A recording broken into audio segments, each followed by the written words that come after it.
हाँ मैं सब ਸੰਤਾਂ ਮਹਾਤਮਾ ਦਾ ਜੀਵਨ ਦੁਨੀਆ ਦੇ ਵਿੱਚ ਇੱਕ ਆਦਰਸ਼ ਹੁੰਦਾ ਹੈ। ਐਸੀਆਂ ਮਹਾਨ ਆਤਮਾ ਸੰਸਾਰ ਦੇ ਵਿੱਚ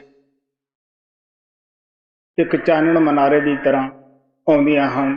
ਜਿਵੇਂ ਚਾਨਣ ਮਨਾਰਾ ਲੋਕਾਂ ਨੂੰ ਰਾਹ ਦੱਸਦਾ ਹੈ, ਉਹ ਸੀਧ ਦਿੰਦਾ ਹੈ।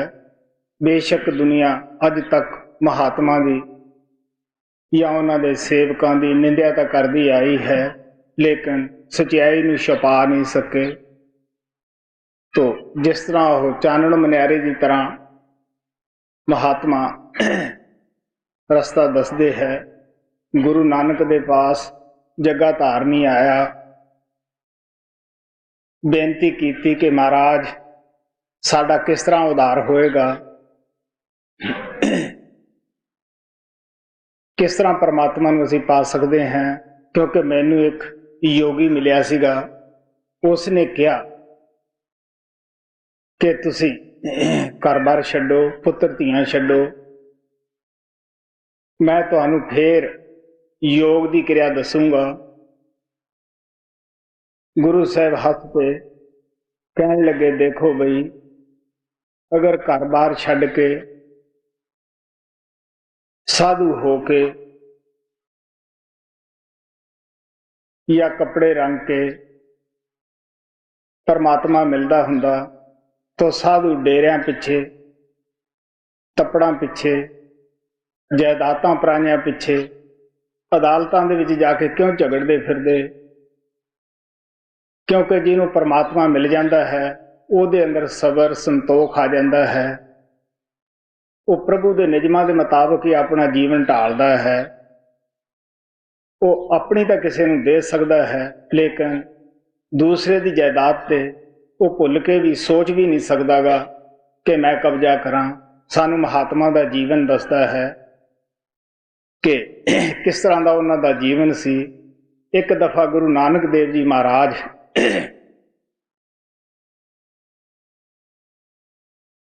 ਦੇ ਪਾਸ ਕੁਛ ਪ੍ਰੇਮੀ ਲੋਕਾਂ ਨੇ ਲੰਗਰ ਵਾਸਤੇ ਮਾਇਆ ਭੇਟ ਕੀਤੀ। ਜੋ ਜ਼ਰੂਰਤ ਸੀ ਲੰਗਰ ਵਾਸਤੇ ਉਹ ਆਏ ਗਏ ਭਜਨ ਭਾਵ ਵਾਲਿਆਂ ਦਾ ਇੰਤਜ਼ਾਮ ਕਰ ਦਿੱਤਾ। ਕੁਛ ਮਾਇਆ ਪਈ ਸੀਗੀ, ਮਰਦਾਨੇ ਨੇ ਉਸਦੀ ਪੰਡ ਬੰਨ੍ਹ ਲਈ ਕਿ ਕਿਸੇ ਫੇਰ ਵਕਤ ਸਿਰ ਜਦ ਕੋਈ ਸਿੱਖ ਨਾ ਮਿਲੇਗਾ ਇਹ ਕੰਮ ਆ ਜਾਏਗੀ।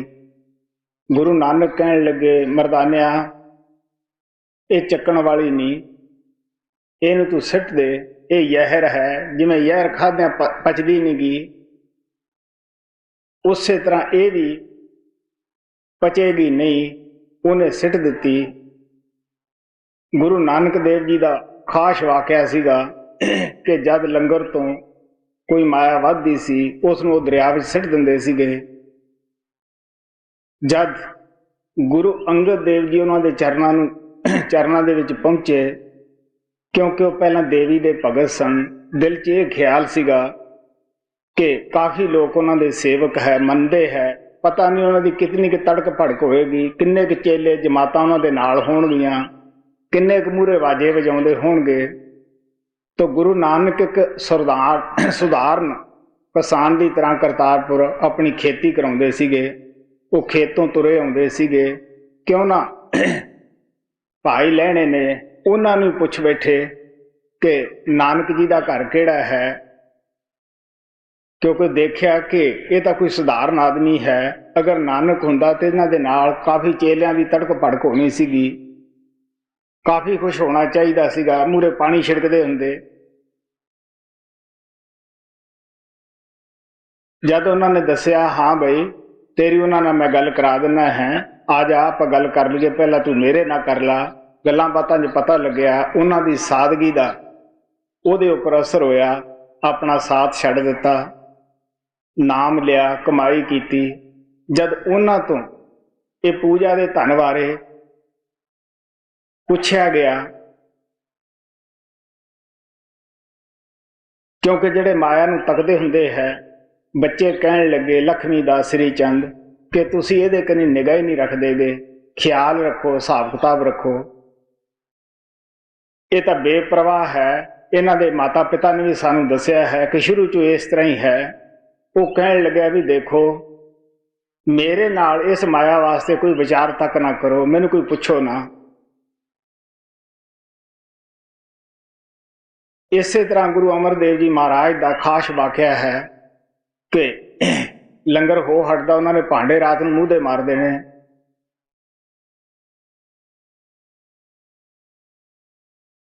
ਕਿਉਂਕਿ ਮਹਾਤਮਾ ਦਾ ਜੀਵਨ ਹੀ ਐਸਾ ਹੈ। ਗੁਰੂ ਰਾਮਦਾਸ ਨੇ ਮਸੰਦ ਪ੍ਰਣਾਲੀ ਸ਼ੁਰੂ ਕੀਤੀ। ਸੱਚੇ ਸੁੱਚੇ ਜਿਹੜੇ ਭਜਨ ਵਾਲੇ ਹੁੰਦੇ ਸੀਗੇ ਉਹਨਾਂ ਨੂੰ ਇਸ ਪਾਸੇ ਲਾਇਆ, ਕਿਉਂਕਿ ਉਹ ਵਕਤ ਐਸੇ ਹੀ ਸਨ ਕਿ ਜਿਹੜੇ ਸੇਵਕ ਲੰਗਰ ਵਾਸਤੇ ਸੇਵਾ ਦੇਣ ਉਹਨਾਂ ਦੀ ਤੁਸੀਂ ਲਿਆਇਓ, ਪਰ ਗੁਰੂ ਦੀ ਅਰਦਾਸ ਕਦੇ ਛਪਾਇਓ ਨਾ। ਇਹ ਖਾ ਨਾ ਬੈਠੇ ਜ਼ਹਿਰ ਹੈ। ਇਸੇ ਤਰ੍ਹਾਂ ਪੰਜਵੇਂ ਗੁਰੂ ਦੇ ਵਕਤ ਵੀ ਮਸੰਦ ਪ੍ਰਣਾਲੀ ਚੱਲੀ। ਉਹ ਅੱਛੇ ਸਨ। ਇੱਕ ਵਾਰੀ ਕੁਝ ਮਸੰਦਾਂ ਨੂੰ ਗੁਰੂ ਅਰਜਨ ਦੇਵ ਜੀ ਪੁੱਛਣ ਲੱਗੇ, ਭਾਈ ਅਜੈਬ, ਉਮਰ ਸ਼ਾਹ, ਭਾਈ ਜੋਧ, ਇਸੇ ਤਰ੍ਹਾਂ ਹੋਰ ਕਈ ਮਸੰਦ ਸਨ। ਉਹਨਾਂ ਨੂੰ ਪੁੱਛਿਆ ਕਿ ਗੁਰੂ ਦੀ ਗੋਲਕ ਨੂੰ ਕੀ ਸਮਝਦੇ ਹੋ? ਉਹ ਕਹਿੰਦੇ ਨਿਰਮਲ ਯੈ, ਵੀ ਜੇ ਸਿੱਖ ਕੌਡੀ ਵੀ ਖਾਏਗਾ ਤੇ ਜਿਸ ਤਰ੍ਹਾਂ ਜ਼ਹਿਰ ਨਾਲ ਮਰ ਜਾਂਦਾ ਹੈ, ਇਹਦੇ ਨਾਲ ਵੀ ਮਰ ਜਾਏਗਾ, ਉਹਦਾ ਭਜਨ ਨਹੀਂ ਬਣੇਗਾ। ਇਸੇ ਤਰ੍ਹਾਂ ਭਾਈ ਮੰਝ ਦਾ ਤੁਸੀਂ ਇਤਿਹਾਸ ਪੜ੍ਹਦੇ ਹੋ, ਅਸੀਂ ਕਹਿ ਲੈਂਦੇ ਹਾਂ, ਪਰ ਉਹਨਾਂ ਵਰਗਾ ਜੀਵਨ ਬਤਾਉਣਾ ਬੜਾ ਮੁਸ਼ਕਿਲ ਹੋ ਜਾਂਦਾ ਹੈ। ਭਾਈ ਮੰਝ ਜੋ ਸਭ ਕੁਝ ਛੱਡ ਛਡਾ ਕੇ ਗੁਰੂ ਚਰਨਾਂ 'ਚ ਆਇਆ ਵੀ ਚਲੋ ਬਾਕੀ ਦਾ ਜੀਵਨ ਉਹਨਾਂ ਦੇ ਚਰਨਾਂ ਦੇ ਵਿੱਚ ਬਿਤਾਵਾਂਗੇ। ਕੀ ਕਰਦਾ ਸੀਗਾ? ਖਾਣਾ ਖਾ ਲੈਂਦਾ ਸੀਗਾ ਔਰ ਸੇਵਾ ਕਰ ਛੱਡਦਾ ਸੀਗਾ। ਗੁਰੂ ਅਰਜਨ ਦੇਵ ਪੁੱਛਦੇ, ਲੋਕਾਂ ਨੇ ਤਾਰੀਫ ਕਰਨੀ ਸ਼ੁਰੂ ਕੀਤੀ ਕਿ ਜੀ ਭਾਈ ਮੰਝ ਬੜੀ ਸੇਵਾ ਕਰਦਾ ਹੈ। ਗੁਰੂ ਸਾਹਿਬ ਨੇ ਸਭ ਦੇ ਸਾਹਮਣੇ ਪੁੱਛ ਲਿਆ, ਕਿਉਂ ਬਈ ਤੂੰ ਖਾਣਾ ਕਿੱਥੋਂ ਖਾਣਾ ਹੈ? ਕਹਿੰਦਾ ਜੀ ਲੰਗਰ ਵਿੱਚੋਂ। ਉਹ ਕਹਿੰਦੇ ਫਿਰ ਤਾਂ ਮਜ਼ਦੂਰੀ ਕਰਦਾ ਹੈ, ਗੁਰੂ ਦਾ ਕੀ ਕਰਦਾ ਇਹਦੇ ਵਿੱਚ?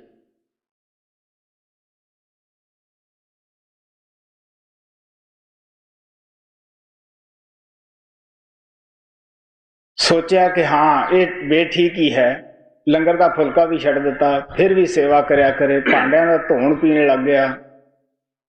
ਪਤਾ ਲੱਗਿਆ ਗੁਰੂ ਸਾਹਿਬ ਕਹਿਣ ਲੱਗੇ, ਤੂੰ ਜਾਨਵਰਾਂ ਦਾ, ਕੀੜੀਆਂ ਦਾ ਅੰਨ ਖਾ ਰਿਹਾ ਹੈ। ਤੁਸੀਂ ਦੇਖ ਲਓ, ਜਦੋਂ ਸਾਰੀਆਂ ਪ੍ਰੀਖਿਆ ਦੇ ਵਿੱਚ ਪਾਸ ਹੋਇਆ ਤੇ ਗੁਰੂ ਸਾਹਿਬ ਨੇ ਕਾਲਜੇ ਨਾਲ ਲਾ ਕੇ ਉਹਨੂੰ ਕਿਹਾ, ਤੂੰ ਜਿਹਨੂੰ ਨਾਮ ਦੇਵੇਂਗਾ ਮੈਂ ਉਹਦੀ ਸੰਭਾਲ ਕਰੂੰਗਾ, ਤੂੰ ਬਹੁਤਾ ਹੋ ਗਿਆ ਸਾਰਿਆਂ ਦਾ। ਗੁਰੂ ਹਰਿਰਾਏ ਸਾਹਿਬ ਜੀ ਨੇ ਕੁਛ ਆਪਦੇ ਸਿੱਖ ਦਾ ਧਿਆਨ ਇੱਕ ਬੜੇ ਭਾਰੀ ਸੱਪ ਦੀ ਤਰਫ ਦਬਾਇਆ। ਉਹਨੂੰ ਜਿੰਦੇ ਨੂੰ ਕੀੜੀਆਂ ਖਾ ਰਹੀਆਂ ਸੀਗੀਆਂ। ਉਹ ਕਹਿਣ ਲੱਗੇ ਕਿ ਜੀ ਦੇਖੋ ਇਹ ਕੀੜੀਆਂ ਜਿੰਦੇ ਨੂੰ ਖਾ ਰਹੀਆਂ ਹਨ। ਉਹ ਹੱਸ ਪਏ। ਉਹ ਕਹਿਣ ਲੱਗੇ, ਹਾਂ ਭਾਈ, ਇਹ ਪੰਡਤ ਸੀ, ਪੂਜਾ ਦੀ ਮਾਇਆ ਖਾਂਦਾ ਸੀ ਔਰ ਜਗਤ ਗੁਰੂ ਕਹਾਉਂਦਾ ਸੀਗਾ, ਸਿੱਖਾਂ ਸੇਵਕਾਂ ਤੋਂ ਖੂਬ ਧਨ ਬਟੋਰਦਾ ਸੀਗਾ ਔਰ ਆਪ ਦੀ ਐਸ਼ੋ ਈਸ਼ਰ ਦਾ ਸਮਾਨ ਬਣਾਇਆ ਹੋਇਆ ਸੀਗਾ। ਹੁਣ ਜਿਹੜੇ ਇਹ ਜਿਹਿਆਂ ਨੂੰ ਮਾਇਆ ਦਿੰਦੇ ਹੈ, ਉਹਨਾਂ ਦੀ ਵੀ ਹਾਲਤ ਵੇਖ ਲਓ, ਉਹ ਕੀੜੀਆਂ ਬਣੇ ਹੋਏ ਹੈ ਔਰ ਇਹ ਭੁਗਤਾਨ ਕਰ ਰਿਹਾ ਹੈ ਸੱਪ ਦੀ ਜੂਨੀ ਵਿੱਚ ਪੈ ਕੇ ਜਿੰਦੇ ਜੀ। ਨਾ ਇਹ ਮਰਿਆਂ 'ਚ ਹੈ, ਨਾ ਇਹ ਜਿੰਦਿਆਂ ਦੇ ਵਿੱਚ ਹੈ। ਇਸੇ ਤਰ੍ਹਾਂ ਗੁਰੂ ਗੋਬਿੰਦ ਸਿੰਘ ਦਾ ਅਸੀਂ ਵਾਕਿਆ ਇਤਿਹਾਸ ਦੇ ਅੰਦਰ ਪੜ੍ਹਦੇ ਹਾਂ। ਉਹ ਕੀ ਕਹਿੰਦੇ ਹੈ, ਮਾਇਆ ਜਿਹੜੀ ਵੱਧਦੀ ਦਰਿਆ ਸਿੱਟ ਦਿੰਦੇ ਸੀਗੇ, ਕਿਉਂਕਿ ਉਸ ਵਕਤ ਮਸੰਦ ਜੋ ਗੁਰੂ ਸਾਹਿਬ ਦੇ ਲੰਗਰ ਵਾਸਤੇ ਮਾਇਆ ਹੁੰਦੀ ਸੀ, ਉਹ ਛਕ ਲੈਂਦੇ ਸੀਗੇ। ਖੁੱਲੇ ਗੁਲਸ਼ਰਲੇ ਉਡਾ ਕੇ ਉਹ ਸ਼ਰਾਬੀ ਕਬਾਬੀ ਹੋ ਗਏ, ਕਾਮ ਦੀ ਅਗਨ ਵਿੱਚ ਸੜਨ ਲੱਗ ਗਏ। ਸਾਡਾ ਇਤਿਹਾਸ ਗਵਾਹ ਹੈ ਕਿ ਕਿਸ ਤਰ੍ਹਾਂ ਗੁਰੂ ਸਾਹਿਬ ਨੇ ਉਹਨਾਂ ਨੂੰ ਸਜ਼ਾਵਾਂ ਵੀ ਦਿੱਤੀਆਂ ਔਰ ਅੱਗੇ ਵਾਸਤੇ ਸੰਗਤ ਨੂੰ ਇਹ ਕਹਿ ਦਿੱਤਾ ਕਿ ਇੱਕ ਪਾਸੇ ਮਸੰਦ ਆਉਂਦਾ ਹੋਵੇ, ਇੱਕ ਪਾਸੇ ਖੂਨੀ ਹਾਥੀ ਆਉਂਦਾ ਹੋਵੇ, ਤੇ ਮਸੰਦ ਦੀ ਤਰਫ ਨਾ ਜਾਇਓ ਤੇ ਖੂਨੀ ਹਾਥੀ ਦੀ ਤਰਫ ਚਲੇ ਜਾਇਓ।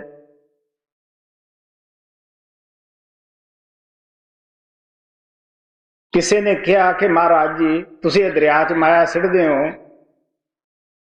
तो सिखां नूं दे दिओ, तुहाडे विच काफ़ी गरीब है। वो हस पे, वो कहंदे दुੱਧ नूं कोई ਜ਼ਹਿਰੀਲਾ ਸਰਫ मूँह ला जाता है, ਉਹਦੇ ਵਿੱਚ अपना ਜ਼ਹਿਰ ਸਿੱਟ ਜਾਂਦਾ है। बच्चा हट करता है कि मैनू दिओ, मेरा पेट की पूर्णा हो जाएगी। माता पिता नूं पता है कि मौत ही इसकी पूर्ति करेगी। वो उन्होंने बच्चे की बेहतरी का पता हुंदा है, वो नहीं दिंदे कि बच्चे नूं वो दुੱਧ, बच्चा रोंदा है। इस तरह गुरु नूं पता हुंदा है कि ये माया बड़ी पचाउणी औखी हुंदी है। इस तरह तुसीं महाराज सावण सिंह का जीवन पढ़ सकते हो। आम सत्संगां सुनाया जाता है। वो कहते हुंदे सी किस तरह धन सफल हुंदा है। पिशौर विच बाबा कान दी वो गल सुणाउंदे हुंदे सीगे कि मैं उन्हां दे पास काफ़ी साल जांदा रहा। उन्हां दे अगे अपनी कमाई दे विचों पैसे रखने, उन्हां ने बच्चिआं नूं वंड देने। एक बारी मैं एक लड़ाई दे विच गया, काफ़ी सारे पैसे ले आया। वो भी जो मैं बाबे की तरफ गया तो वो दूरों कहते हैं कि इस दफ़ा मैं चिट्टे चिट्टे गोल गोल ज़्यादा लूँगा रुपए। वो कहने लगे महाराज सावण कि बाबा तू लालची हो गया। वो कहने लगे नहीं मैं लालची तो नहीं, माल मगर जगात है, तैनू भगवान ने ज़्यादा दिते है। मैं इस वास्ते चाहना है, मैं तेरे रुपए की करने हैं, मैं चाहना है कि तेरी कमाई सफल हो जाए।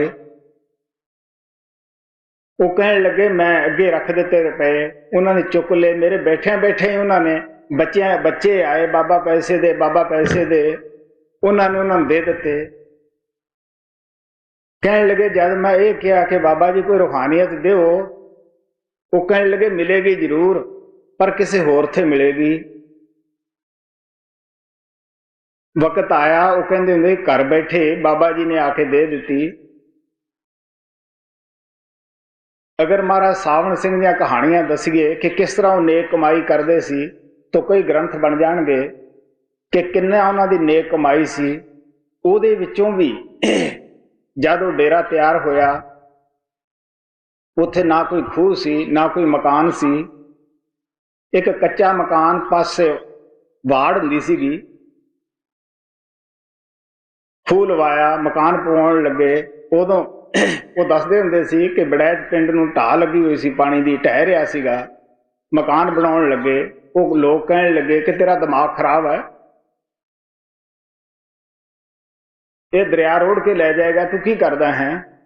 वो कहने लगा देखो बई, अगर मेरा गुरुदेव एक बारी खूह का पानी पी लवे, एक बारी बैठ के सत्संग कर देवे, मैं समझू मेरी कमाई सफल है।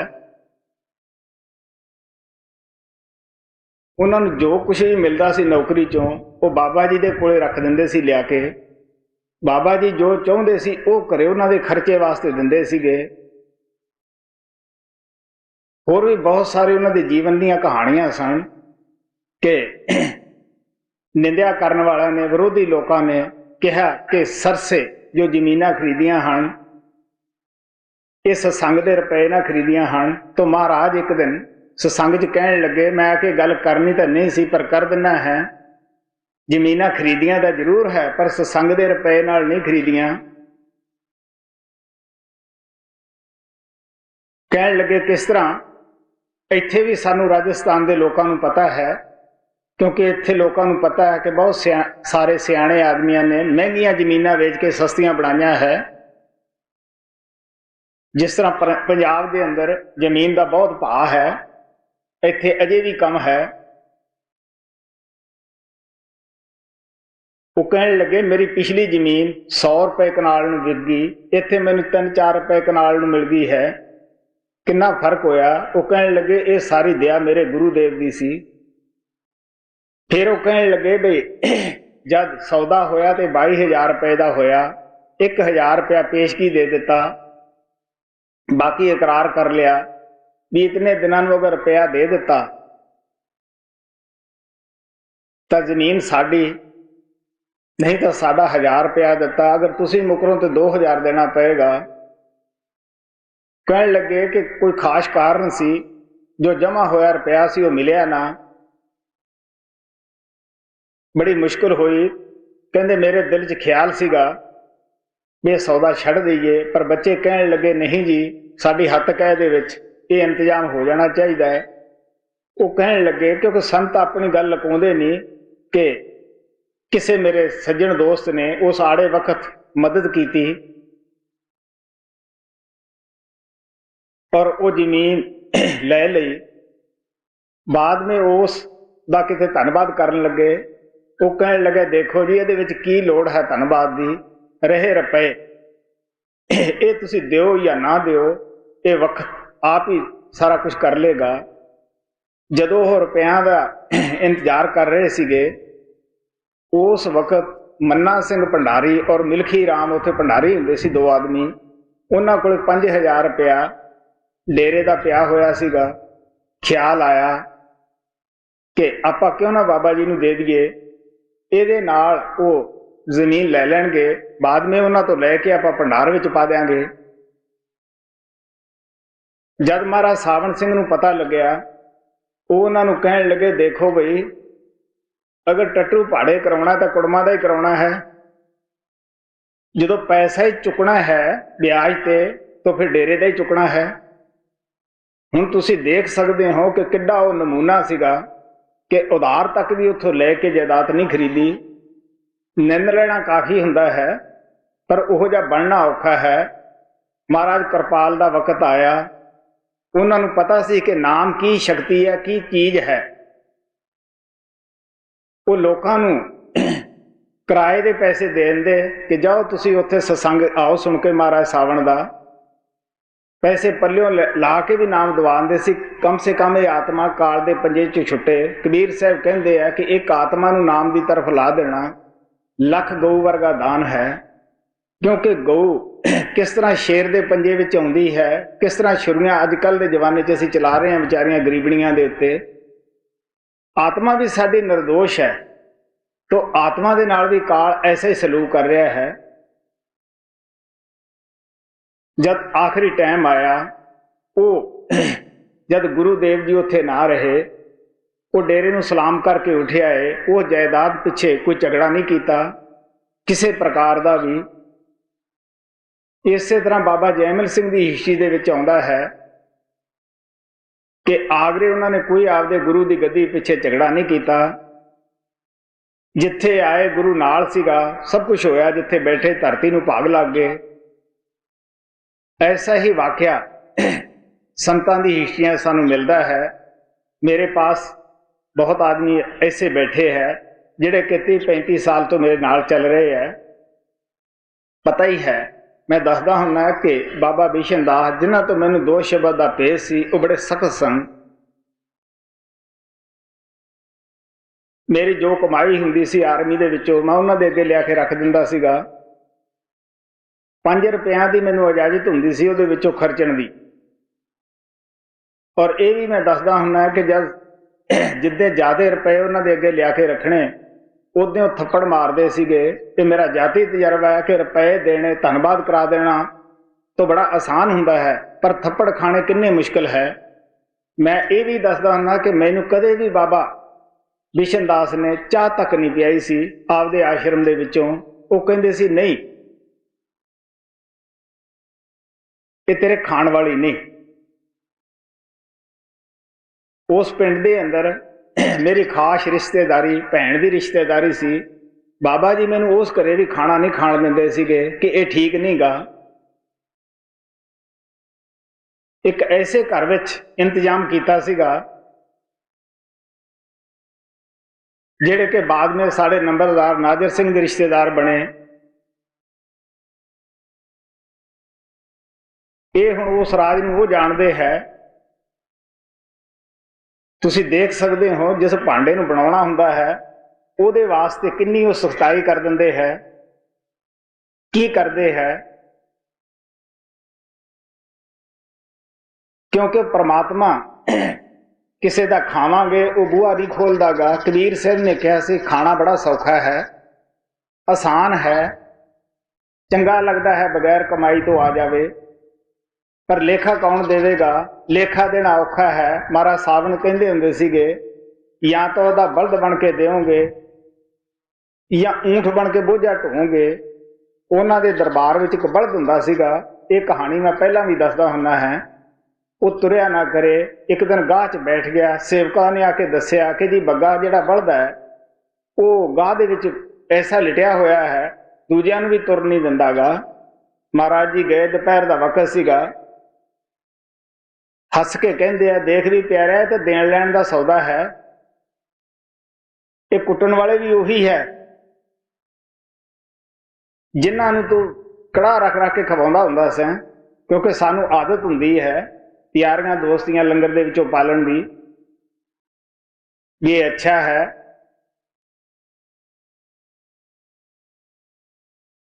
ये तुसी देख सकते हो, कबीर साहब कहते हैं, गृही का टुकड़ बुरा,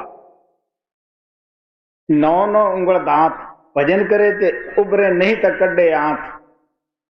गुरु रामदास कहते हैं, जोगी होए जग पवे, कर कर लेखा, कर कर लेखा दे, दरगे लेखा मंगिए ते किस किस उत्तर दे। एक परिवार का देन लैन वास्ते पता नहीं करोड़ा जामे हो गए असी फसे हुए हैं। संतां दा आदर्श जीवन हुंदा है। मैं दसदा हुंदा है कि मैं ना किसी दिल्ली दियां नूं जानदा सी, ना किसी अमरीकना नूं जानदा सीगा भी कौन है कौन नहीं। पप्पू मेरे पास आया, मैं पप्पू दे अगे 2-3 शर्तां रखियां, क्योंकि बच्चा सीगा। मैं कहा देख बई, क्योंकि वध तो वध सिनेमा देखदा सीगा तो खास इनू इंग्लिश बोलनी नहीं आउंदी सी। मैं कहा नाम ले तो सब ठीक हो जाएगा। नाम ले लिया, बाहर जान लगे। काफ़ी लोगों ने कहा कि जी तुसी खुद भी जवान नहीं जानते, वो छोटा जा बच्चा है, वो की करोगे। मैं कहा ये मतलब मैं कुछ नहीं कह सकता, ये अंदरले नूं पता है वह की राज है, क्योंकि मेरा ये नाता नहीं जुड़िया होया, ये उसने जुड़िया होया है। मैं इस बच्चे के अगे 2-3 शर्तां रखियां। सब तो पहली ये सी कि देख, किसी अंग्रेज के अगे इस तरह हथ ना कर बैठी, वो बड़ा कुछ कहेंगे। तेरी रोजी रोटी का तेरे गुरु नूं फिक्र होएगा, वो बेइंसाफ नहीं गा। कोई वक्त आया, एक अंग्रेज ने बेमतलब ही रुपए भेज दिते। हुण तुसीं जानते ही हो कि कोई रुपए तुहाडे घरे बगैर पुछिया बगैर क्या भेज देवे, छड्डणे किन्ने मुश्किल है। आपदे दिल च कंघी फेर लो। मैं पप्पू नूं कहा, मैं आख्या देख बई, तेनों गुस्सा तो लगेगा और कठिन बड़ी चीज है, पर तू मोड़ दे।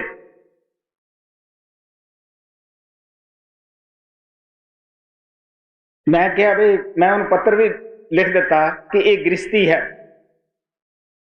इन्हां दा धर्म है खुद लंगर च पाउण दा, ना कि खाण दा है। शुरू शुरू च गए दिल्ली, बहुत सारी संगत ने कहा कि बई वेखो प्यारिओ,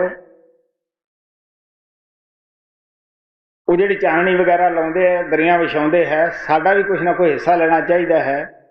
मैं कहा भी देखो, जिथों तक मेरी विचार है, वो मंगण तां भी ना दिओ, वो ना करन इंतजाम,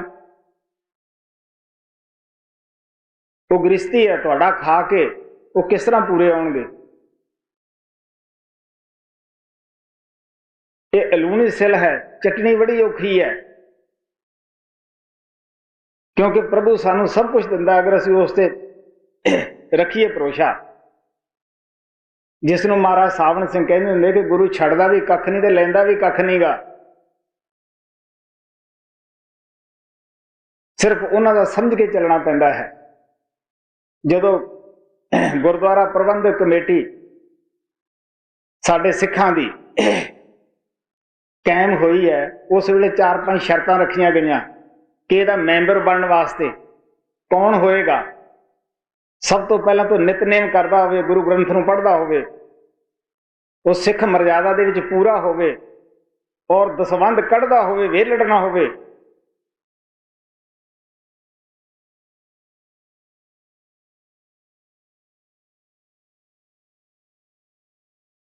ਹੁਣ ਤੁਸੀਂ ਦੇਖ ਸਕਦੇ ਹੋ ਅੱਜ ਜਿੰਨੇ ਧਾਰਮਿਕ ਸਥਾਨਾਂ ਦੇ ਵਿੱਚ ਝਗੜੇ ਹੈ, ਚਾਹੇ ਕਿਸੇ ਦੇ ਵੀ ਹੈ, ਹਿੰਦੂਆਂ ਦੇ ਹਨ, ਮੁਸਲਮਾਨਾਂ ਦੇ ਹਨ, ਸਿੱਖਾਂ ਦੇ, ਈਸਾਈਆਂ ਦੇ ਹੈ, ਉਹ ਕਿਉਂ ਹੈ ਕਿ ਸਾਰੇ ਮਾਇਆ ਦੇ ਝਗੜੇ ਹੈ। ਅਗਰ ਆਪ ਦਾ ਦਸਵੰਡ ਕੱਢ ਕੇ ਉੱਥੇ ਪਾਉਣਾ ਹੋਵੇ ਤਾਂ ਝਗੜਾ ਕਾਹਦਾ? ਤੋ ਤੁਹਾਡੇ ਅੱਗੇ ਭਾਈ ਗੁਰਦਾਸ ਦੀ ਬਾਣੀ ਰੱਖੀ ਜਾਂਦੀ ਹੈ। ਗੁਰੂ ਅਰਜਨ ਦੇਵ ਨੇ ਕਿਹਾ ਸੀਗਾ ਕਿ ਭਾਈ ਗੁਰਦਾਸ ਦੀਆਂ ਵਾਰਾਂ ਜੋ ਹਨ ਇਹ ਗੁਰੂ ਗ੍ਰੰਥ ਸਾਹਿਬ ਦੀ ਕੁੰਜੀ ਹੈ। ਗੁਰੂ ਗ੍ਰੰਥ ਨੂੰ ਸਮਝਣ ਵਾਸਤੇ, ਸਿੱਖ ਬਣਨ ਵਾਸਤੇ ਜ਼ਰੂਰੀ ਹੈ ਕਿ ਭਾਈ ਗੁਰਦਾਸ ਦੀਆਂ ਵਾਰਾਂ ਨੂੰ ਪੜ੍ਹਿਓ ਔਰ ਅਮਲ ਵਿੱਚ ਲਿਆਇਓ। ਤੋ ਭਾਈ ਗੁਰਦਾਸ ਜੀ ਦੱਸਦੇ ਹੈ ਕਿ ਪ੍ਰਮਾਤਮਾ ਨੇ ਸਾਨੂੰ ਧਰਤੀ ਦਿੱਤੀ ਰਹਿਣ ਵਾਸਤੇ, ਜਲ ਦਿੱਤਾ, ਅੰਨ ਦਿੱਤਾ, ਰੋਸ਼ਨੀ ਦਿੱਤੀ, ਜੀਵਨ ਪ੍ਰਾਣ ਦਿੱਤੇ।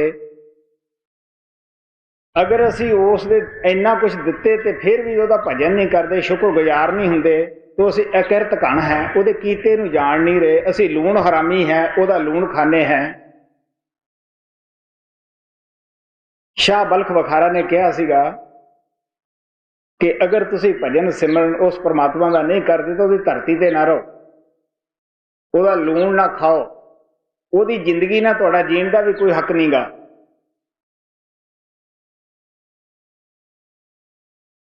ते गौर ना सुनने वाला है कि किस तरह है एक चोर किसी शाह के घरे चलिया गया चोरी करने वास्ते। उसने खल्लां खूंजे सारे भाले, कुछ हाथ ना आया, चवारे ते चढ़िया, जो सोना चांदी सी सब कुछ उन्हें इकट्ठा करके पंड बन ली। फिर लोभ दा कुत्ता अंदर भौंकिया कि होर भाल। जद होर भालण वास्ते तुरदा है, अगे एक हांडी च जा हथ वजया, उन्हें समझा कि खंड है। वो चखण वास्ते मूँह च पाया, वो निमक सी। फौरन ख्याल आया कि बेशक मैं बुराई करदा है, पर शाह दा निमक मेरे अंदर चलिया गया है, मैं लूण हरामी नहीं बनना गा। वो बन्नी बनाई पंड छड्ड गया।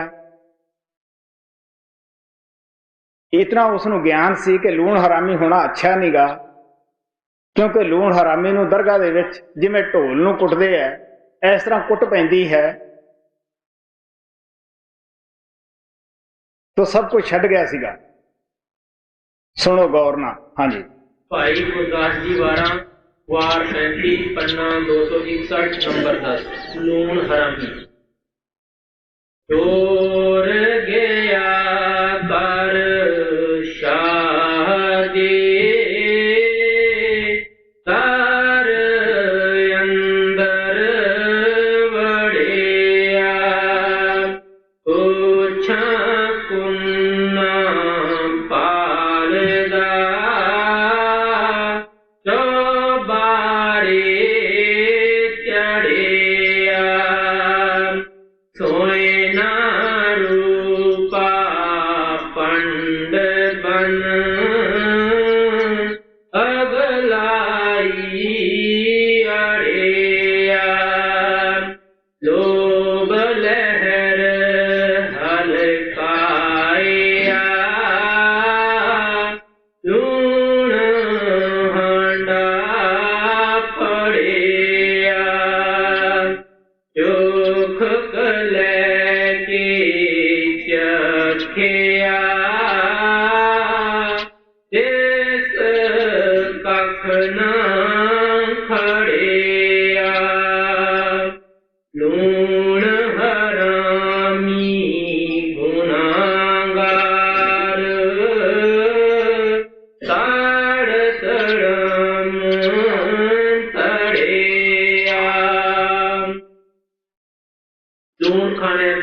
नंबर 11 खादे लूण गुलाम होए,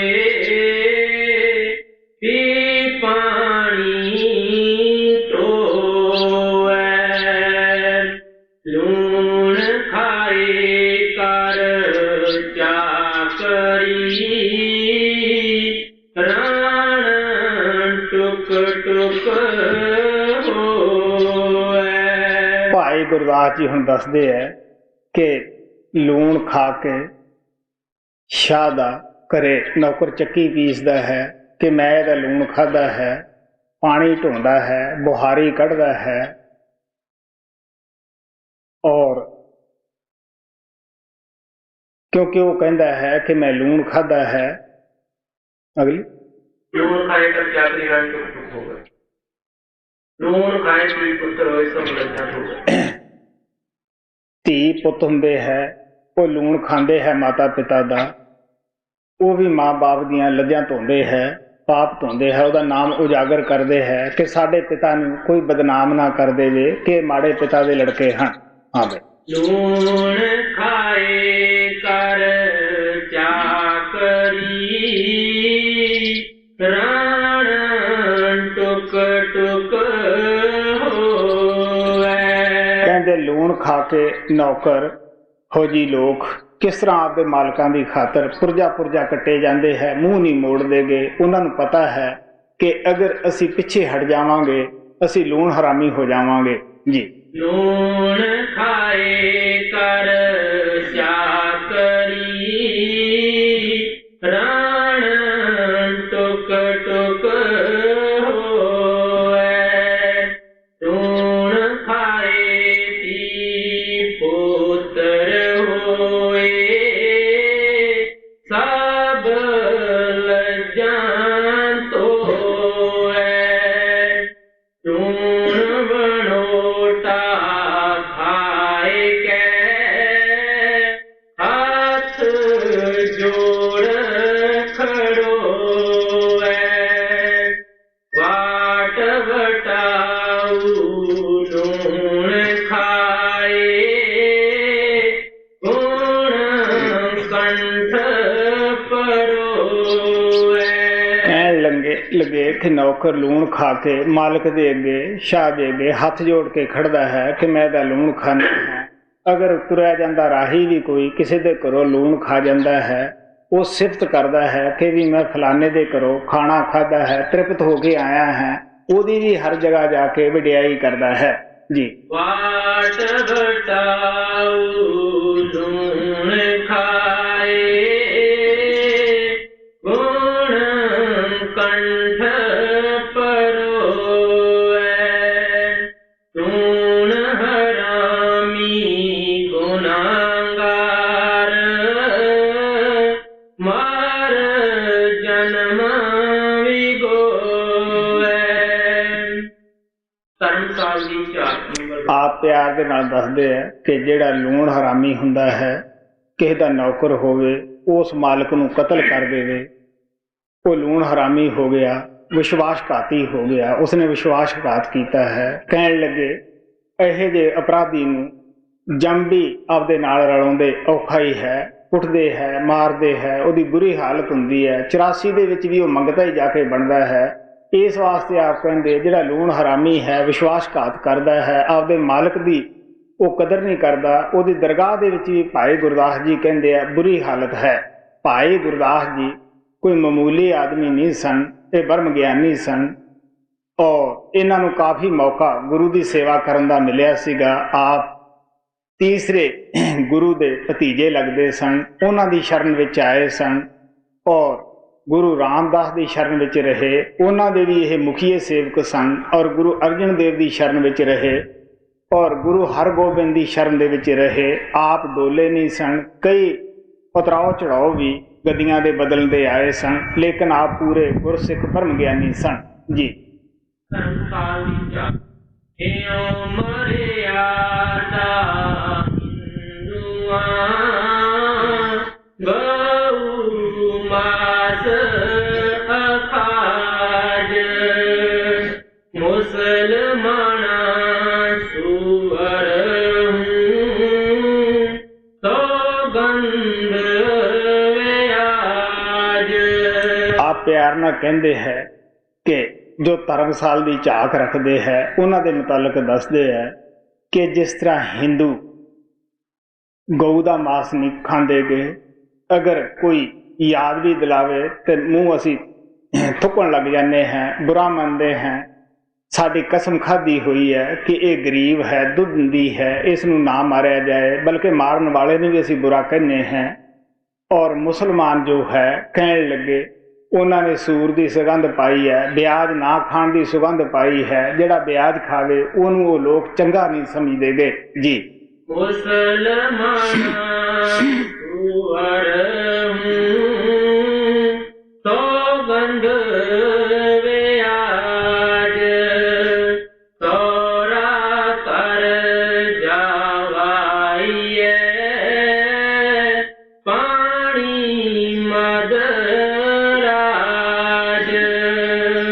अज भी किसी सच्चाई का कदे बीनाश नहीं हुंदा गा।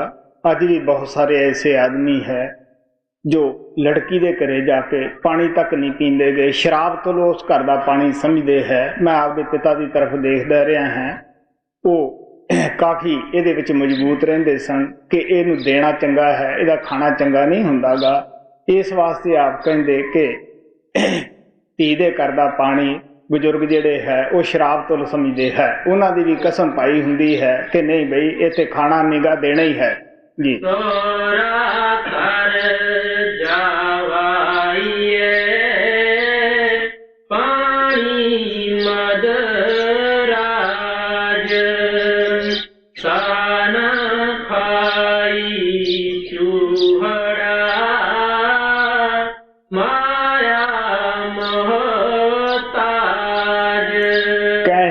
चूड़ा जाति सहा नहीं खांदे गे, भावें वो भुखा मर जावे, माया का मथाज क्यों ना हो जावे, कर कर मंगना भी क्यों ना पै जावे, लेकिन अपने धर्म नूं वो भी पालदा है जी।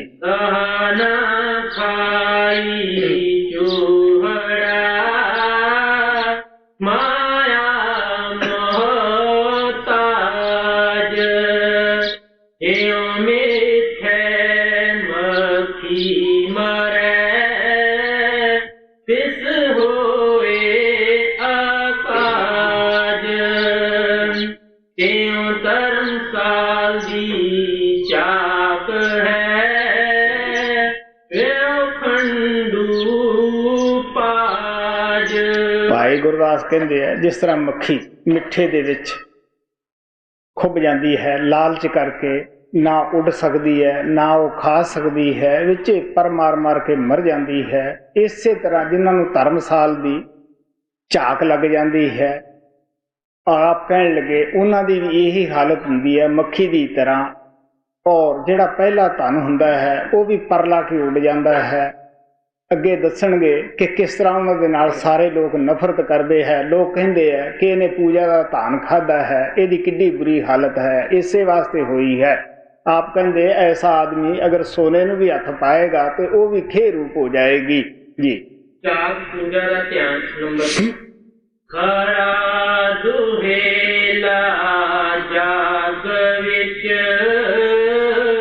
जिस अंदर चाक सोने नो हथ पाएंदा होए वंजे खाक इठ मित पोत पायरा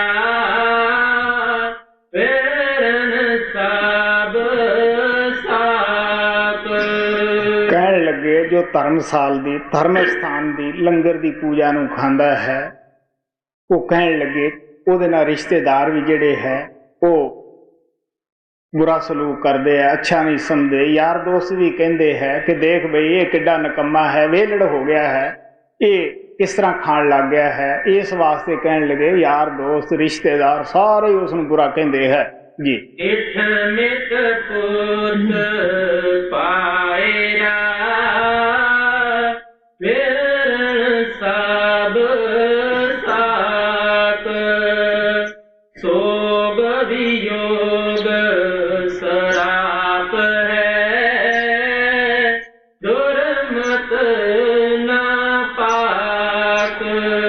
कहने लगे कदे सोग कदे वियोग धर्मशाला की पूजा खाने वाले नूं कहने लगे उसकी कोई आशा नहीं पुगेगी, उन्होंने वर सराफ लग्या रहेगा, क्योंकि जिहड़ा किसी नूं कोई दिंदा है उहदियां बड़ियां आसा हुंदियां हन। ਮਹਾਰਾਜ ਸਾਵਣ ਸਿੰਘ ਕਹਿੰਦੇ ਹੁੰਦੇ ਸੀਗੇ ਕਿ ਤੁਸੀਂ ਦੇਖ ਲਓ, ਮੇਰਾ ਇਹ ਜਾਤੀ ਤਜਰਬਾ ਹੈ ਕਿ ਜਦ ਬੀਬੀਆਂ ਭਾਈ ਨੂੰ ਰੋਟੀ ਦਿੰਦੀਆਂ ਹਨ, ਪੰਡਤ ਨੂੰ ਦਿੰਦੀਆਂ ਹਨ, ਕੀ ਕਰਦੀਆਂ ਹਨ, ਲੜਕਾ ਕਰੇ ਬਿਮਾਰ ਹੈ ਜਾਂ ਵਿਦਿਆ ਉਹ ਪੜ੍ਹਦਾ ਨਹੀਂ, ਪੜ੍ਹਾਈ ਦਾ ਚੋਰ ਹੈ, ਤਾਂ ਵੀ ਉਹਦੇ ਸਿਰ ਤੋਂ ਦੀ ਚੁਹਾ ਕੇ ਦਿੰਦੀਆਂ ਹਨ ਕਿ ਸ਼ਾਇਦ ਬਾਬੇ ਨੂੰ ਇਸ ਤਰ੍ਹਾਂ ਖਵਾਉਣ ਦੇ ਨਾਲ ਠੀਕ ਹੋ ਜਾਏਗਾ। ਹੁਣ ਤੁਸੀਂ ਦੇਖ ਲਓ, ਜਿਹੜਾ ਉਸ ਧਨ ਨੂੰ ਖਾਏਗਾ, ਪੂਜਾ ਨੂੰ ਖਾਏਗਾ, ਉਹਦੀ ਕੀ ਹਾਲਤ ਹੋਏਗੀ, ਸੋਚ ਕੇ ਦੇਖ ਸਕਦੇ ਹੋ, ਠੰਡੇ ਦਿਲ ਨਾਲ ਦੇਖ ਸਕਦੇ ਹੋ ਜੀ। ਸੋਗ ਵਿਯੋਗ ਸਰਾਪ ਹੈ, ਗੁਰਮਤ ਨ ਪਾਕ, ਵਤੈ ਮੂਤੜ ਰਨ ਜਿਉ, ਦਾਰ ਮਿਲੇ ਤਲਾਕ। ਜਿਸ ਔਰਤ ਨੂੰ ਤਲਾਕ ਮਿਲ ਜਾਂਦਾ ਹੈ ਉਹਦੇ ਨਾਲ ਸਾਰੇ ਨਫ਼ਰਤ ਕਰਦੇ ਹੈ, ਉਹਨੂੰ ਕੋਈ ਖੜਨ ਨਹੀਂ ਦਿੰਦਾਗਾ ਕਿ ਦੇਖ ਇਸ ਨੇ ਆਪਦੇ ਪਤੀ ਨਾਲ ਨਹੀਂ ਬਣਾਈਗੀ, ਹੋਰ ਕਿਹਦੇ ਨਾਲ ਬਣਾਊਗੀ। ਸ਼ਾਦੀ ਕਰਾ ਲਈ, ਸਹੁਰਿਆਂ ਦੇ ਘਰ ਜਾ ਕੇ ਇਸ ਨੇ ਅੱਛਾ ਸਲੂਕ ਨਹੀਂ ਕੀਤਾ, ਤਾਂ ਇਹਦੀ ਹਾਲਤ ਹੈ। ਕਹਿਣ ਲੱਗੇ ਧਰਮ ਸਾਲ ਦੀ ਝਾਕ ਰੱਖਣ ਵਾਲੇ ਦੀ ਵੀ ਇਹੀ ਹਾਲਤ ਹੁੰਦੀ ਹੈ ਜੀ।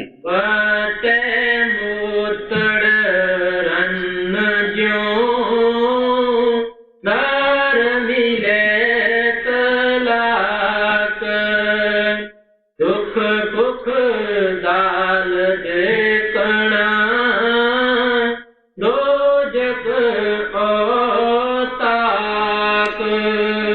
ਉਹਨੂੰ ਦੁਨੀਆ ਦੀ ਬਿਮਾਰੀਆਂ ਲੱਗੀਆਂ ਰਹਿਣਗੀਆਂ, ਕਦੇ ਦੁੱਖ ਆ ਗਿਆ, ਕਦੇ ਘਰ ਵਿੱਚ ਭੁੱਖ ਆ ਗਈ ਹੈ। ਜਦ ਇੱਥੋਂ ਜਾਂਦਾ ਹੈ ਕਹਿਣ ਲੱਗੇ ਕਿ ਦੋਜਕ ਤਿਆਰ ਹੀ ਹੁੰਦੇ ਹੈ। ਅਗਰ ਅਸੀਂ ਇਹ ਕਹੀਏ ਕਿ ਅਸੀਂ ਨਾਮ ਲੇਵਾ ਹੈ, ਸ਼ਾਇਦ ਸਾਡੇ ਵਾਸਤੇ ਕੋਈ ਸਜ਼ਾ ਨਹੀਂ, ਲੇਕਿਨ ਐਸੀ ਗੱਲ ਨਹੀਂ।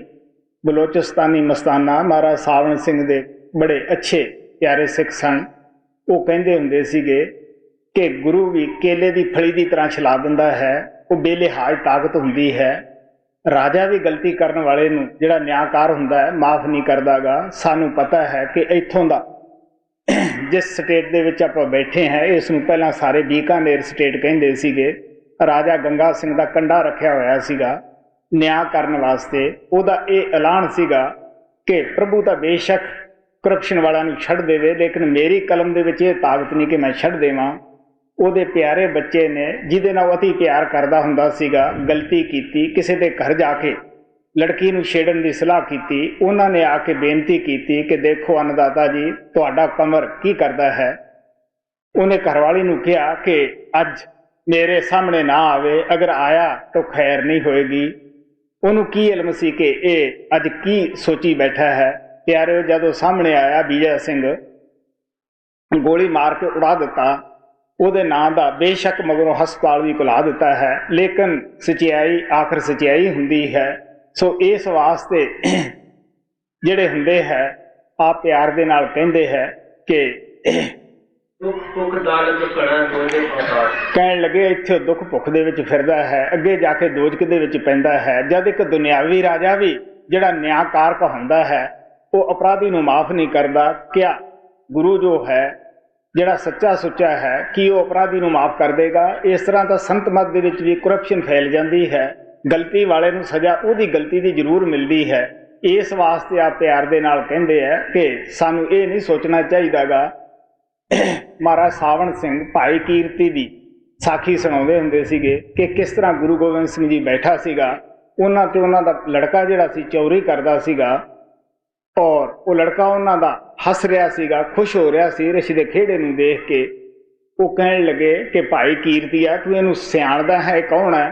ਕਹਿਣ ਲੱਗੇ ਜੇ ਜਾਨਵਰ ਹੈ, ਮੈਂ ਇਸ ਨੂੰ ਕੀ ਸਿਆਣਦਾ ਹੈ। ਉਹ ਕਹਿਣ ਲੱਗੇ ਨਹੀਂ, ਤੇਰਾ ਬਾਪ ਹੈ। ਉਸਨੇ ਗੁੱਸੇ ਚੌਰੀ ਸਿੱਟ ਦਿੱਤੀ।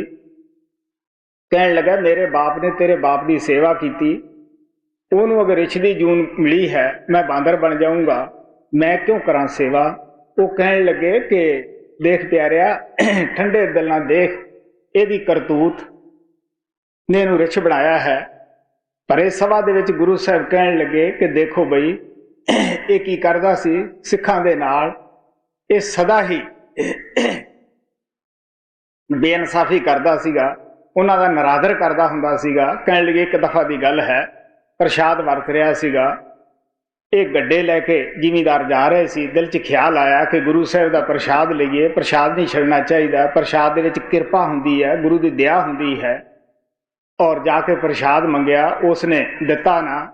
ਉਹ ਕਹਿਣ ਲੱਗਾ ਬਹਿ ਜਾ, ਕਿਉਂ ਰਿਛਾਂ ਨੂੰ ਟੱਪਦਾ ਹੈ? ਕਿਉਂਕਿ ਘੱਟਾ ਮਿੱਟੀ ਦੇ ਨਾਲ ਮੂੰਹ ਭਰਿਆ ਹੋਇਆ ਸੀਗਾ। ਉੱਥੇ ਡਿੱਗਿਆ ਕਿਣਕਾ ਉਹਦੇ ਹੱਥ 'ਚੋਂ, ਉਹ ਚੁੱਕ ਲਿਆ। ਉਹ ਕਹਿਣ ਲੱਗਾ ਸਾਨੂੰ ਤਾਂ ਇੰਨਾ ਹੀ ਕਾਫੀ ਹੈ ਪ੍ਰਸ਼ਾਦ, ਤੇ ਭਰਾਵਾ ਰਿਛ ਤੂੰ ਹੋ। ਉਹ ਕਹਿਣ ਲੱਗੇ ਦੇਖ, ਉਹ ਈਰਖਾ ਕੀਤੀ ਇਸਨੇ ਤੇ ਗੁਰੂ, ਉਹ ਜਿਹੜਾ ਸਿੱਖ ਦਾ ਸ਼ਰਾਬ ਸੀ ਉਹ ਪੂਰਾ ਹੋਇਆ।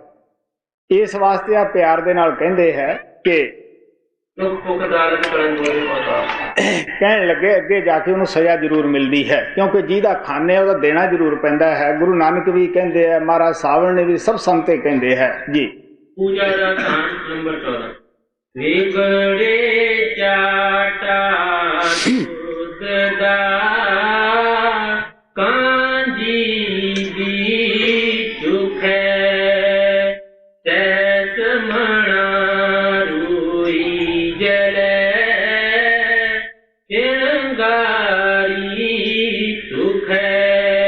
ਆਪ ਪਿਆਰ ਨਾਲ ਕਹਿੰਦੇ ਹੈ ਕਿ ਦੁੱਧ ਦਾ ਚਾਟਾ ਹੁੰਦਾ ਹੈ, ਮਾਮੂਲੀ ਜਿਹੀ ਉਹਦੇ ਵਿੱਚ ਆਪਾਂ ਖੱਟੀ ਚੀਜ਼ ਮਿਲਾ ਦਈਏ, ਸਾਰੇ ਨੂੰ ਪਾੜ ਦਿੰਦੀ ਹੈ। ਔਰ ਇਸੇ ਤਰ੍ਹਾਂ ਆਪ ਕਹਿਣ ਲੱਗੇ ਬਈ ਚੰਗਿਆੜੀ ਛੋਟੀ ਜੀ ਹੁੰਦੀ ਹੈ, ਬੇਸ਼ੱਕ ਲੱਖਾਂ ਮਣ ਉੱਥੇ ਲੱਕੜੀਆਂ ਪਈਆਂ ਹੋਣ, ਜਦੋਂ ਧੁੱਪ ਪੈਂਦੀ ਹੈ ਉਹ ਸਾਰਿਆਂ ਨੂੰ ਰਾਖ ਕਰ ਦਿੰਦੀ ਹੈ। ਬੇਸ਼ੱਕ ਭਾਵੇਂ ਅਸੀਂ ਕਿੱਡੇ ਵੀ ਧਨੀ ਕਿਉਂ ਨਾ ਹੋਈਏ, ਕਿੰਨਾ ਵੀ ਸਾਡੇ ਕੋਲ ਭਗਵਾਨ ਦੇ ਦੇਵੇ, ਅਗਰ ਅਸੀਂ ਇਹ ਪੂਜਾ ਖਾਵਾਂਗੇ ਤੇ ਸਾਡੀ ਇਹ ਹਾਲਤ ਹੀ ਹੋਏਗੀ, ਕਿਉਂਕਿ ਧਰਮਸਾਲ ਦੀ ਝਾਕ ਪਹਿਲੇ ਧਨ ਨੂੰ ਵੀ ਲੈ ਜਾਏਗੀ ਜੀ।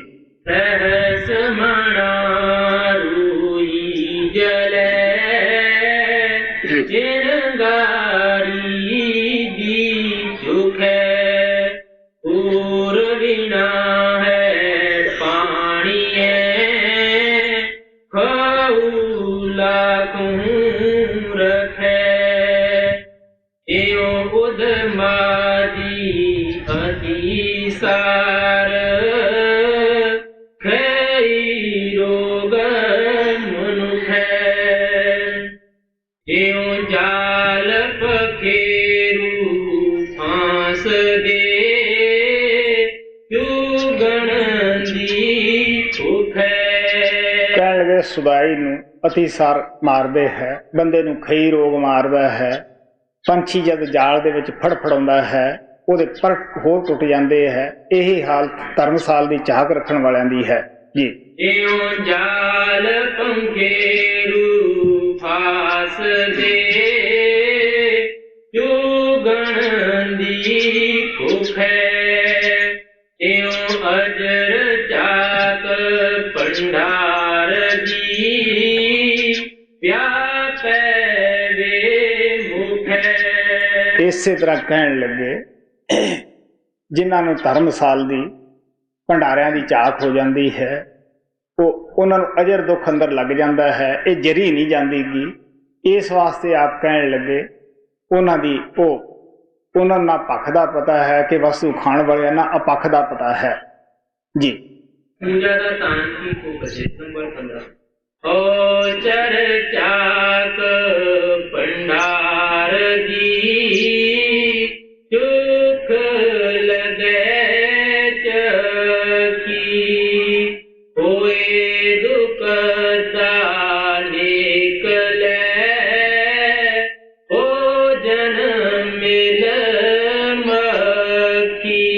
ਹੁਣ ਆਪ ਬੜੀ ਹੋਰ ਇੱਕ ਮਿਸਾਲ ਦੇ ਕੇ ਸਮਝਾਉਂਦੇ ਹੈ। ਭਾਈ ਗੁਰਦਾਸ ਜੀ ਕਹਿੰਦੇ ਹੈ ਕਿ ਜਿਨ੍ਹਾਂ ਨੂੰ ਧਰਮਸਾਲ ਦੀ ਝਾਕ ਲੱਗ ਜਾਂਦੀ ਹੈ, ਪੂਜਾ ਦੇ ਮਾਲ ਦੀ ਝਾਕ ਲੱਗ ਜਾਂਦੀ ਹੈ, ਉਹਦੇ ਅੰਦਰ ਦੀ ਕਿਸ ਤਰ੍ਹਾਂ ਨਿਕਲਦੀ ਹੈ। ਜਿਸ ਤਰ੍ਹਾਂ ਆਪਾਂ ਮੱਖੀ ਨੂੰ ਖਾ ਲਈਏ, ਮੱਖੀ ਅੰਦਰ ਨਹੀਂ ਰਹਿੰਦੀਗੀ, ਬਲਕਿ ਜਿਹੜਾ ਪਹਿਲਾ ਖਾਣਾ ਵੀ ਖਾਧਾ ਹੁੰਦਾ ਹੈ ਉਹ ਵੀ ਅੰਦਰੋਂ ਨਿਕਲ ਜਾਂਦਾ ਹੈ ਜੀ। ਹੋਏ ਦੁਖ ਦਾ ਨਿਕਲੇ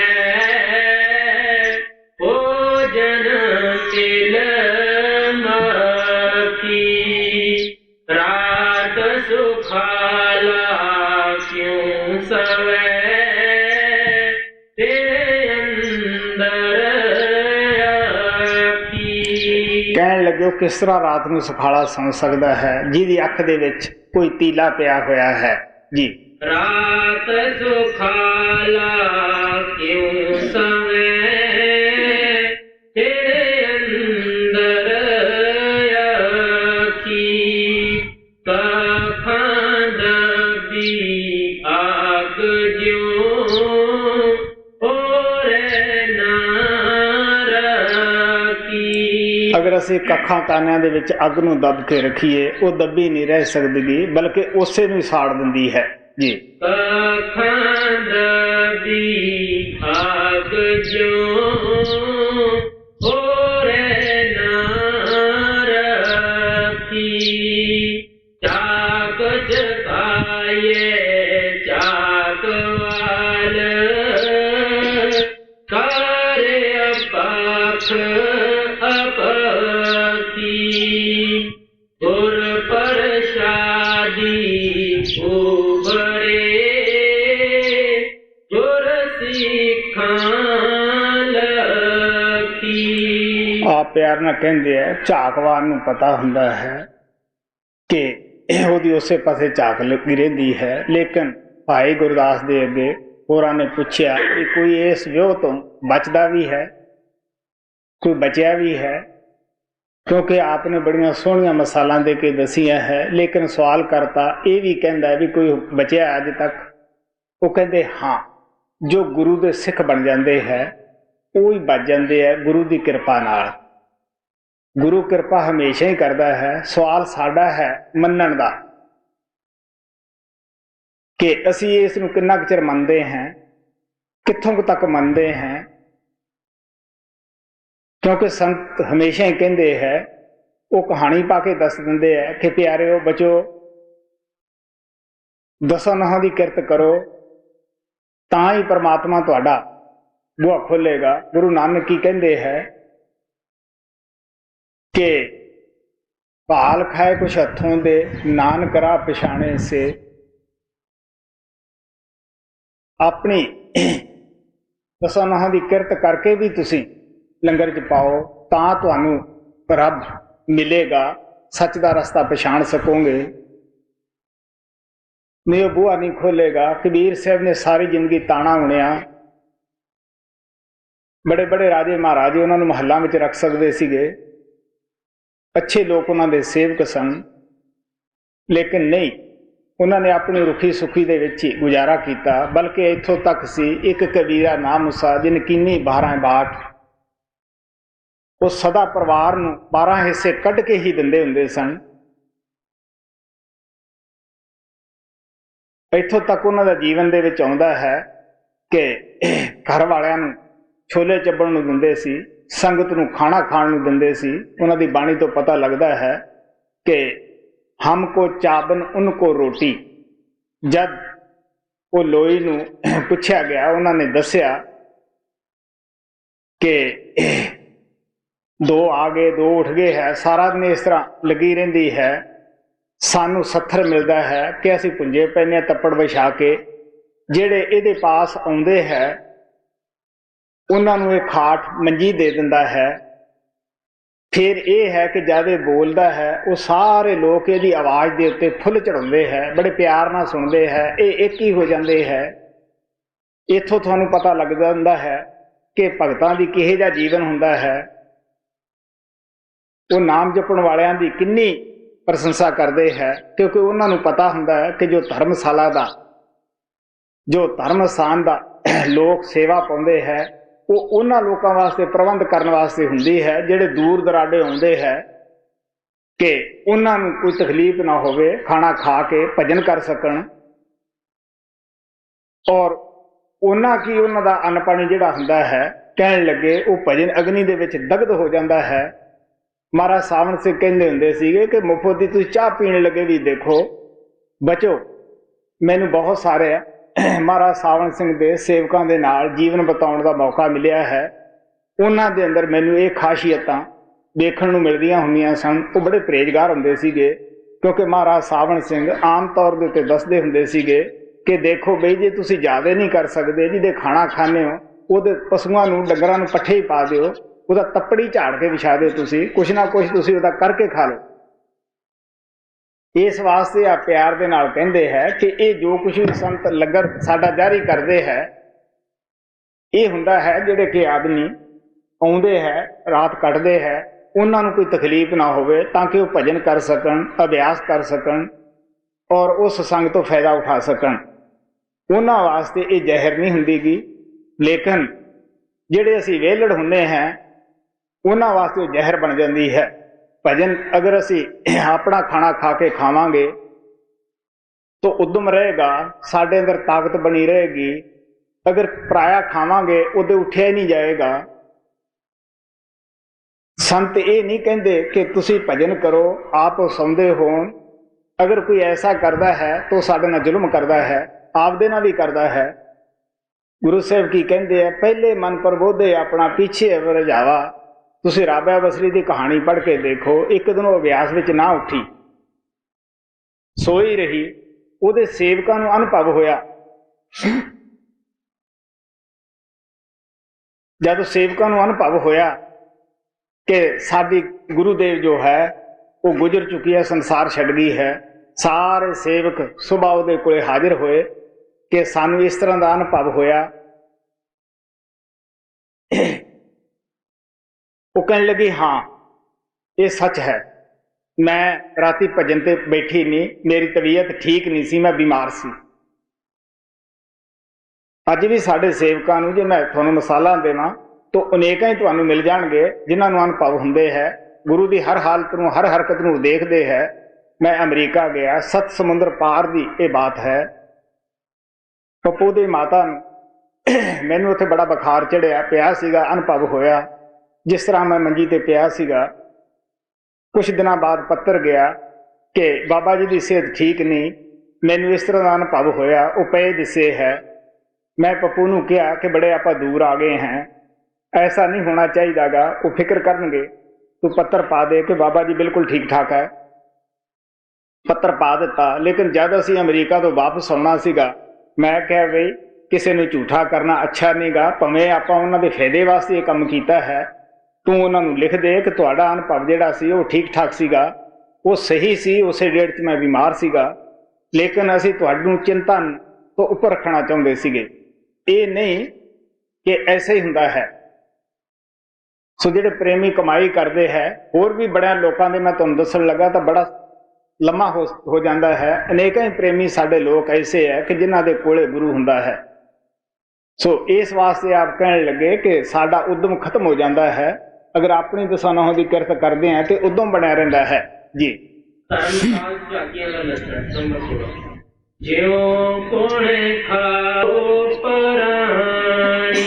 हुण उन्हां दा दसदे है कि धर्मशाली झाकियां दी पूजा खाण वाली हालत किस तरह है। जिस तरह कुण लकड़ी नूं खा जाता है, वो देखण 'च ही साबत लगती है, लेकिन उहदे विच कोई ताकत नहीं हुंदी गी। जिस तरह जिमीदार लोग खेत दे विच डरना कढ दिंदे है, लेकिन वो जिउंदा नहीं हुंदा गा, ਉਹਦੇ ਵਿੱਚ ਕੋਈ ਜਾਨ ਨਹੀਂ ਹੁੰਦੀ ਗੀ, ਸਿਰਫ ਇੱਕ ਭਰਮ ਹੀ ਖੜਾ ਹੁੰਦਾ ਹੈ ਜੀ।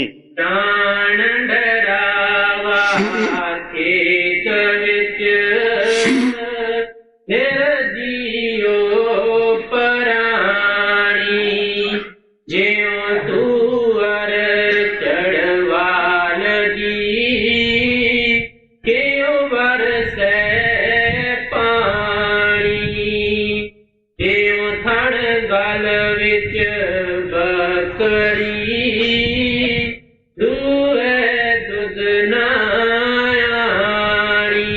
आप कहने लगे जिस तरह धुएं दे बदलों दे विचों बारिश नहीं हुंदी, इस तरह बकरी दे गल विच थण हुंदे है। कई लोग उन्हां लूलां भी बोल दिंदे है, उन्हां दे विचों ना दुध आउंदा है ना पेशाब आउंदा है, कुछ भी नहीं आउंदा गा। इस तरह का वो आदमी है। कबीर साहब कहते हैं, मान गया आदर गया नैनन गया संदेह, ये तीने उदों गए जद आख्या कुछ दे। इस वास्ते आप प्यार ना कहते हैं, वो गुणी ज्ञानी का सब ज्ञान सुनाया जिहड़ा हुंदा है वो सिफर हो जाता है जब वो हथ फैलाउंदा है। साडे सतगुरु महाराज सावन सिंह ने कहा सीगा कि तुसीं इस तरह हथ करन लगे सोचो, 10 दिन सोचो, लेकिन इस तरह करना है देण वेले ना सोचो। इस वास्ते आप प्यार दे नाल कहंदे है कि ये हालत उन्हां दी हो जाती है जिस तरह कुण लकड़ी नूं खा जाता है। इसे तरह कहने लगे वो वेखण दा बंदा दीदा है, लेकिन जिवें बकरी दे थणां दे गल दे विचों ना दुध आउंदा ना पेशाब आउंदा है, यही हालत उस बंदे दी है जी। ਜਿਉ ਥਣ ਗਲ ਵਿੱਚ ਬੱਕਰੀ ਦੂਏ ਦੁੱਧ ਨਾ ਆਣੀ ਚਾਕੇ ਅੰਦਰ ਚਾਕਵਾਲ ਤਿਸ ਕਿਆ ਨਿਸ਼ਾਨੀ ਜਿਉ ਚਮਚਟੇ ਗਾਏ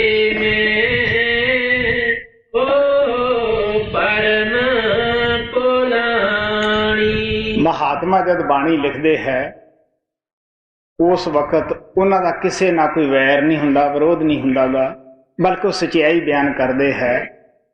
भाई गुरदास नूं किसी ने पूछया, सवालकर्ता ने, कि उहदी की निशानी है जिहदी धर्मसाल की झाक हुंदी है। वो कहण लगे जिस तरह गाय मझ का बच्चा मर जाता है, ये जिहड़े डंगर रखते उन्होंने पता है, वो की करते हैं, वो बच्चे नूं चम लाउण वाले तो वो अंदर कुछ तूड़ी वगैरह पवा देंदे है, फूस वगैरह पवा देंदे है, वो लिया के मझ दे अगे या गऊ दे अगे रख देंदे है।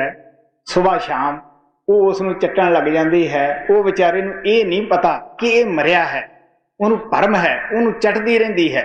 कहण लगे झाकवान दी भी इसे तरह है, वो चम चट हुंदा है कि जिवें गऊ मझ भरम दे विच चम चटदी है, इसी यही हालत उस झाकवान दी हुंदी है जी। सार असार तीसरा नमस्कार। ओछा होए तिर कोनिया के ओ बुढ़िए दाखे अके केरी खखड़ी कोई अंब ना आखे